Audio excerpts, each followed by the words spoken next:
Days Gone, a game that while I have owned it since day one, it had never really clicked with me. It took me 2 years to finish the game, and that includes restarting the game from the very beginning multiple times. But now, I would say it's my favourite first party PlayStation game. Let's start with what I don't like about the game. The first few hours are extremely slow. This is what caused me to take so long to fully complete the game. I wouldn't say that the start of the game is boring, but it's very, very close to that description. But if you persevere and get past the first few hours, the game really opens up and becomes a lot of fun.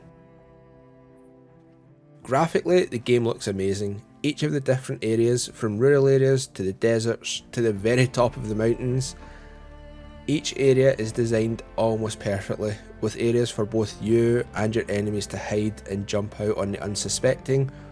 And while the caves in the game aren't exactly deep, going into one in the middle of the day can make you quite nervous, as you don't know if it's going to be inhabited or not. Audio wise, the soundtrack, while not to my taste of music, does fit in well with the game, the areas and the emotions that the developers want to portray at that particular moment. And each enemy, whether it be human, zombie or animal, are easy to identify based on how they sound. And let's talk about the enemies. Humans, there are 3 different tribes, let's call them. You have your cultists, anarchists and your marauders. I'm putting 2 different groups into marauders there. Each with their own look and fighting style that at a glance is easy to determine which of the tribes you are currently fighting. As for the zombies, or freakers as they're called in game, there are several different kinds, each of which are introduced slowly over the span of the story, from your standard swarmer to screamers and eventually an enemy called reachers. Each of these are also easily identifiable on sight.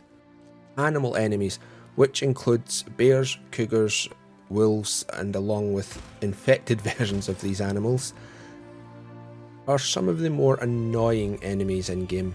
Runners, which are infected wolves, are able to keep up with Deacon while on his bike, so you need to shoot at them while keeping your eye on the road. Luckily, while riding on the bike, there's an auto-aim feature. Infected bears, on the other hand, are far more intimidating, and if you aren't prepared, will easily take you down quickly. But let's talk about the most fun enemy encounter, Freaker Hordes. Fighting Hordes has got to be the most fun part of Days Gone.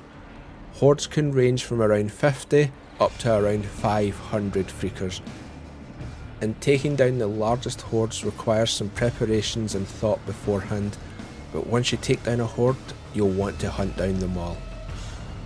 If you haven't played Days Gone yet, I would definitely recommend playing this game if you have the means to, on either PlayStation or PC.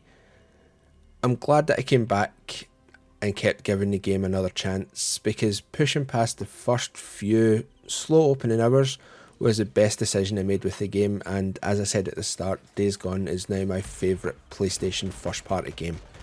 To give Days Gone a score, I would give it an 8.5.